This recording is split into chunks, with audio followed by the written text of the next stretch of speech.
Good morning बच्चों। आज हम पढ़ेंगे पाठ 8, यह सबसे कठिन समय नहीं, जो कि कवियत्री जया जादवानी जी के द्वारा रची गई है कविता। तो यह सबसे कठिन समय नहीं का सबसे पहले हम अर्थ जान लेते हैं। हमारी ज़िंदगी में कई बार ऐसी मुश्किलें आ जाती हैं, ऐसी परेशानियां आ जाती हैं और हम घबरा जाते हैं, जिससे हमें लगता है कि यह हमारी ज़िंदगी का सबसे कठिन समय है, अब हम कुछ भी नहीं कर सकते। लेकिन यहाँ इस पाठ में कवित्री ने कई उदाहरण के माध्यम से बताया है कि यह हमारा सबसे कठिन समय नहीं होता। किस प्रकार नहीं होता, आइए देखें। नहीं, यह सबसे कठिन समय नहीं, अभी भी दबा है चिड़िया की चोंच में तिनका और वह उड़ने की तैयारी में है। आगे देखिए कि क्या बोलती है कवित्री। नहीं, यह हमारा सबसे कठिन समय नहीं है। कवित्री का कहना है हमारा सबसे कठिन समय हम इसलिए नहीं मान सकते क्योंकि अभी भी दबा है चिड़िया की चोंच में तिनका। हमें हमेशा आशावादी होना चाहिए, हमें आशा का दामन नहीं छोड़ना चाहिए, हमें निराशावादी नहीं होना चाहिए। हमें हमेशा ज़िंदगी से आश लगाए रहना चाहिए कि हम कठिन परिस्थितियों में कभी हार न माने। क्यों हार न माने? क्योंकि कवित्री का कहना है कि अभी भी चिड़िया अपनी चोंच में तिनका दबाए हुए है और वह उड़ने की तैयारी में है। अर्थात जो चिड़िया हैं, आपने देखा होगा कि खुले आसमान में जब उड़ती है तो हमें लगता है कि वाह, इसकी ज़िंदगी कितनी अच्छी है, हर जगह उड़ सकता है, मीठे मीठे फल खा सकते हैं पक्षी, जहाँ मन वहाँ जा सकते हैं। लेकिन अगर आप इसके दूसरे पहलू को देखें तो अपने घोंसले को बनाने के लिए वह कितने छोटे छोटे तिनके इकट्ठे करते हैं। कभी हवा से ये तिनके गिर जाते हैं, कभी तूफान से तिनके, कभी पानी से ये तिनके बिखर जाते हैं और फिर मेहनत करके वह चिड़िया एक एक तिनका इकट्ठा करके घोंसला बनाती है। तो जब चिड़िया इतनी कठिन परिस्थिति में भी हार नहीं मानती, तो हम मनुष्य कठिन परिस्थिति में हार क्यों माने? तो हमें यह सोचना चाहिए कि चिड़िया अभी भी अपने चोंच में तिनका दबाए हुए है, अर्थात ज़िंदगी से अभी उसे उम्मीद है और वह उड़ने की तैयारी में है। वह उड़ जाएगी और उस तिनके को जाके कहीं रखेगी और अपना घोंसला बनाएगी। तो यह हमारा सबसे कठिन समय नहीं हो सकता, क्योंकि चिड़िया तो अभी घोंसला बनाने की तैयारी में है, अर्थात अभी हमारी ज़िंदगी समाप्त नहीं हो सकती। अभी हमारी ज़िंदगी में बहुत कुछ बचा हुआ है।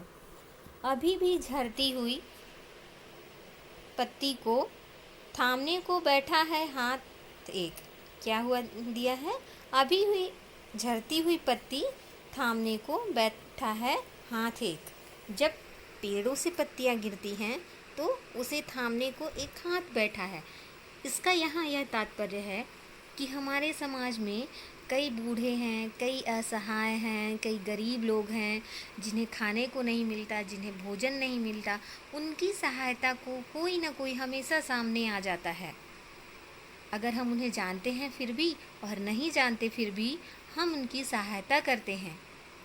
अर्थात वे जो झड़ती हुई पत्तियां हैं वे गरीब, बूढ़े, असहाय, अनाथ लोगों के लिए कहा गया है, जिनके कोई आसरा नहीं होता, फिर भी कोई न कोई उनकी मदद कर देता है। तो जब उनकी मदद के लिए कई हाथ सामने आते हैं तो हमारी ज़िंदगी में जब परेशानी आई है वो भी उसके भी हमारी मदद के लिए कई लोग सामने आएंगे।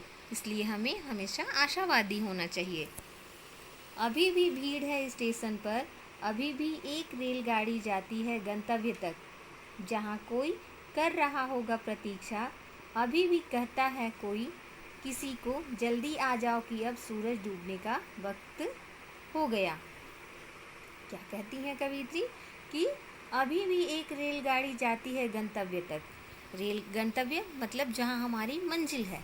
तो अभी भी रेलगाड़ी गंतव्य तक जाने को तैयार है। स्टेशन पे गाड़ी लगी हुई है, वहाँ पे कई लोग हैं स्टेशन पे जो एक दूसरे से अपरिचित हैं।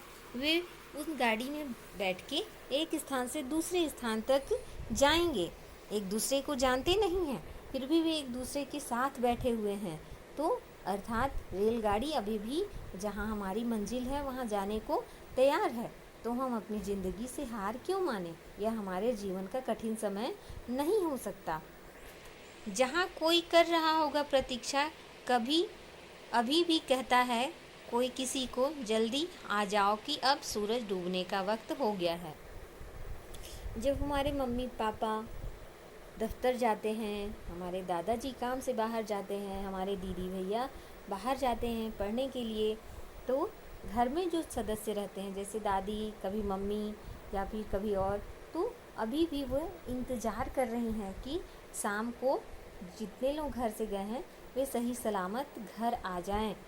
तो जब अभी भी उनके मन में प्रतीक्षा है, इंतज़ार है, सूरज डूबने का वक्त हो गया है, अर्थात वे चाहती हैं कि शाम होने से पहले जितने लोग घर से बाहर गए हैं वे सभी घर में ही आ जाएं। तो उनके मन में अभी आशा है, वे हार नहीं मानी है। उन्हें यह आशा है कि जो लोग घर से बाहर गए हैं वे घर में अवश्य आएंगे। तो यह हमारे जीवन का कठिन समय नहीं हो सकता। अभी कहा जाता है उस कथा का आखिरी हिस्सा जो बूढ़ी नानी सुना रही सदियों से दुनिया के तमाम बच्चों को। अभी आती है एक बस अंतरिक्ष के पार की दुनिया से लाएगी बचे हुए लोगों की खबर। नहीं, यह सबसे कठिन समय नहीं है। क्या कहती हैं कवित्री कि अभी भी कहा जाता है उस कथा का आखिरी हिस्सा। हमारी दादी, नानी, दादा, नाना, घर के बड़े हमें कई कथा कहानियाँ सुनाते हैं और उनका कहना है कि जहाँ हम इस धरती पे रहते हैं उससे अलग एक दुनिया है। हमारे दादा, दादी, नानी हमें जो कहानियाँ सुनाते हैं उन्होंने भी किसी और से सुनी होगी और उन्होंने भी अपने दादा नानी से सुनी होगी। अर्थात वे जो दूसरे दुनिया की कहानी सुनाते हैं, अंतरिक्ष के पार की दुनिया की कहानी सुनाते हैं, तो उनके मन में अभी भी ये है कि उस दूसरी दुनिया में भी लोग बचे हुए हैं, अभी भी वे वापस आएंगे। तो यह हमारा कठिन समय नहीं हो सकता। दुनिया के तमाम बच्चों को अभी भी आती है एक बस। दादी नानी क्या कहती हैं कि वो जो दूसरी दुनिया है वहाँ पे हम बस से सफ़र करने जाते हैं। परियों की दुनिया है, अप्सराओं की दुनिया है, आपने सुना होगा। वहाँ बस जाती है, वहाँ से लोग आते हैं। उनकी ये कहानियाँ अभी भी ज़िंदा हैं। तो अभी हमें आशा का दामन नहीं छोड़ना चाहिए। इस प्रकार यह हमारा कठिन समय नहीं हो सकता। यह अगले पार्ट के साथ हम फिर मिलेंगे।